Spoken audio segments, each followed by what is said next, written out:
আমরা দাঁড়িয়ে আছি মাহেশের ঐতিহ্যবাহী একেবারে রথযাত্রা সূচনা পূর্ব দিয়ে রথযাত্রা শুরু হয়, সেই ছবি আপনাদেরকে একটু দেখানোর চেষ্টা করবো। সরাসরি মাহেশের মধ্যে চলছে সেই যে ছবি আপনারা দেখতে পাচ্ছেন, মাহেশের স্নানযাত্রা একেবারে সমারোহের সাথে সেই স্নানযাত্রা চলছে।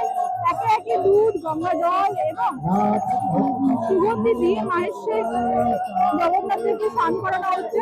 সেই যে ছবি একটু আপনাকে দেখানোর কথা বলবো, একেবারে সেই যে সেই মুহূর্তের ছবি চলছে ইতিমধ্যে।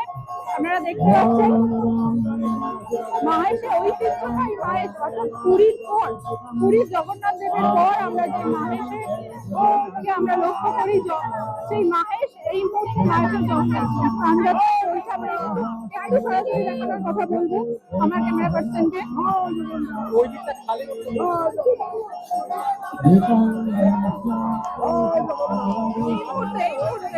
যে স্নানযাত্রার যে ছবি, যে আনন্দ মুহূর্ত, সেই মুহূর্ত চলছে আপনার।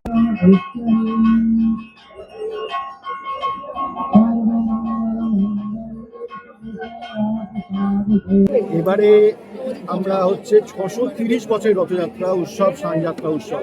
কারণ আমরা বলি রহিব মায়েশে তোমার সকাশে আমি যে জগৎপতি, মায়েশেতে স্নানে উড়িষ্যায় ভোজনে রবে চিরদিন থাকি।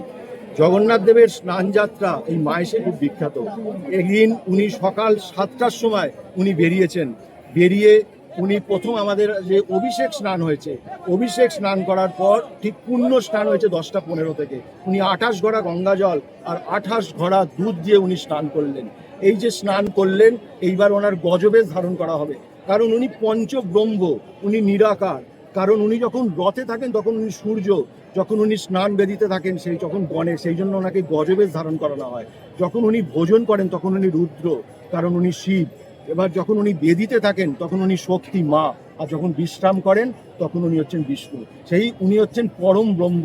উনি জগন্নাথ দেবকে দর্শন করুন, ওনার কৃপা লাভ করুন। সবাই বলুন জয় জগন্নাথ। আমি তমাল কৃষ্ণ অধিকারী, সেবায়িত মাহেশ জগন্নাথ।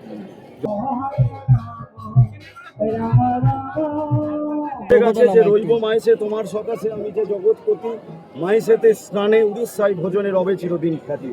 আমরা সকাল 8:55 মহাপ্রভুর মহাভিষেক স্নানে আমরা ব্রতী হয়েছি।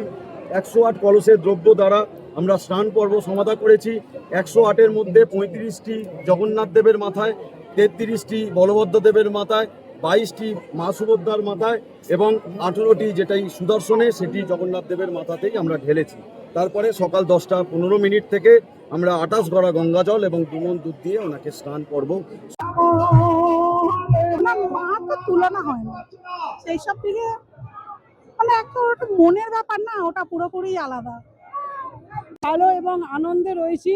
প্রতি বছর এই অনুষ্ঠান সাফল্যমণ্ডিত হোক, সকল দর্শনার্থীরা যেন এখানে এসে এইভাবেই আনন্দমুখর দিনগুলো কাটাতে পারে, এই কামনাই সকলের কাছে আমি করছি।